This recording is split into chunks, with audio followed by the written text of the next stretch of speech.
আজকের এই বিকাশশীল দুনিয়ায় বিভিন্নভাবে বিভিন্ন মানুষ তাদের জীবন ধারণ করে থাকে। পরিবর্তনের এই সমাজে চিন্তাধারা এবং কর্মের ক্ষেত্রেও বিভিন্ন পরিবর্তন লক্ষ্য করা গেছে।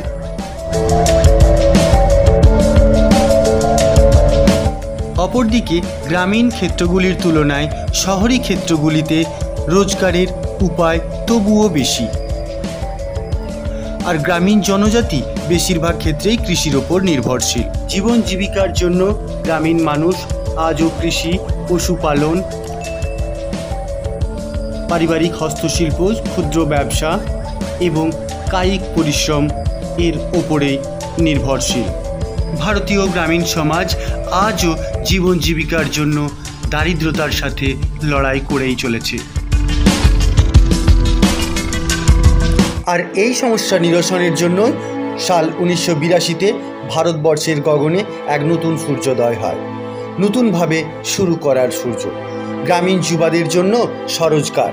আর এই ভাবনা নিয়ে আসেন কর্ণাটকের ধর্মস্থলা নামের এক ছোট্ট শহরের বাসিন্দা ডক্টর বীরেন্দ্র হেগড়ে। গ্রামীণ যুবাদের স্বরোজগার দেওয়ার উদ্দেশ্যে প্রথমে একটি প্রতিষ্ঠান তৈরি হয়, তারপরেই এটি একটি আন্দোলনের রূপ নেয়। এ এক নতুন আন্দোলন যা গ্রামীণ রোজগারের পথকেই বদলে দেয়। 2009 সালে ভারত সরকারের গ্রামীণ বিকাশ মন্ত্রণালয় এই স্বনিযুক্তির প্রশিক্ষণ কেন্দ্রের কর্মসূচি বুঝতে পারে এবং এই আন্দোলনকে একটি নতুন দিশা দেওয়ার জন্য যুক্ত হয়ে যায়। বিভিন্ন ব্যাংকের সহযোগিতায় গ্রামীণ বিকাশ মন্ত্রণালয় সারা দেশে গ্রামীণ স্বনিযুক্তি প্রশিক্ষণ কেন্দ্র বা rural self employment training institute বা আরসিটি স্থাপন করতে শুরু করে।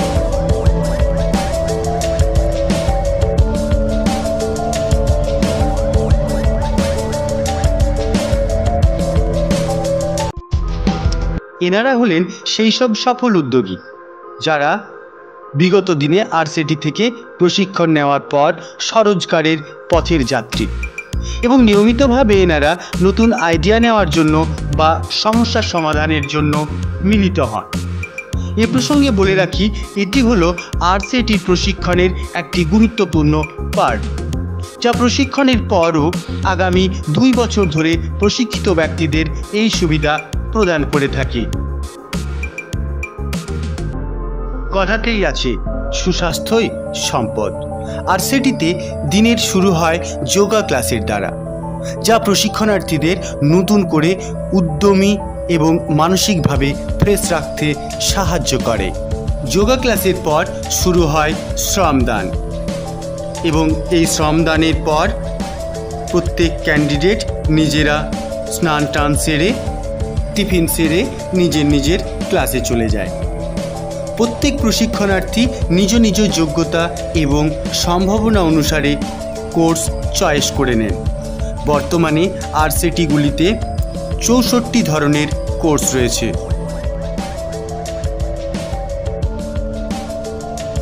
আজকের এই বিশ্বায়নের সময় লোকের কথা বলার বা যোগাযোগের একটি মাধ্যম হলো মোবাইল ফোন, যা প্রায় প্রত্যেকটি মানুষই ব্যবহার করেন। পরিবর্তনের এই সময় দক্ষ মোবাইল রিপেয়ারিং মানুষের চাহিদাও দিন দিন বাড়ছে।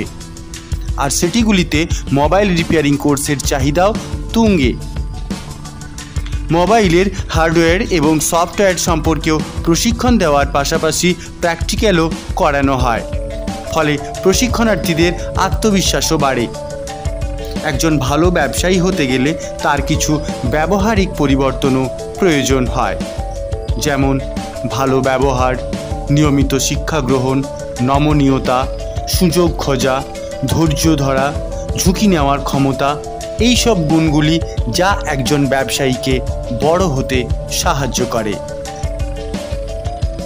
যা আরসিটির প্রশিক্ষণের ভাষায় ইডিপি বা এন্টারপ্রেনিউরস ডেভেলপমেন্ট প্রোগ্রাম নামে পরিচিত, তা প্রদান করা হয়। মাত্র 15টি গুণ বা সূত্র শেখানো হয়, যেগুলি যদি কোনো ব্যক্তি আয়ত্ত করতে পারেন তাহলে সে সফল ব্যবসায়ী তৈরি হয়ে যাবে।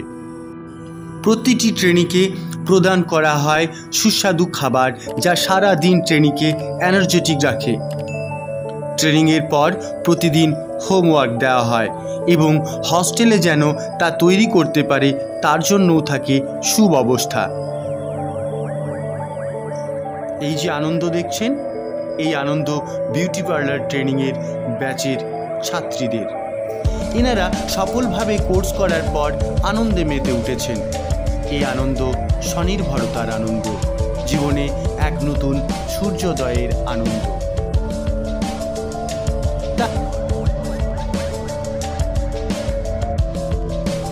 এখন আপনারও যদি মনে হয় আপনিও অংশগ্রহণ করতে চান এই রকম প্রশিক্ষণ কেন্দ্রে প্রশিক্ষণ নেওয়ার জন্য, অবশ্যই যোগাযোগ করুন আপনার নিকটবর্তী জেলার RCTT-তে।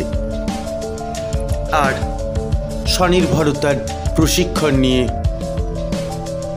শুরু করুন জীবনের দ্বিতীয় ইনিংস। ভিডিওটি ভালো লাগলে অবশ্যই তা বন্ধুদের মধ্যে শেয়ার করুন এবং আপনি কোন বিষয়ে ট্রেনিং চান তা অবশ্যই কমেন্ট বক্সে লিখে জানান। রিপ্লাই আপনাকে অবশ্যই দেওয়া হবে। ধন্যবাদ।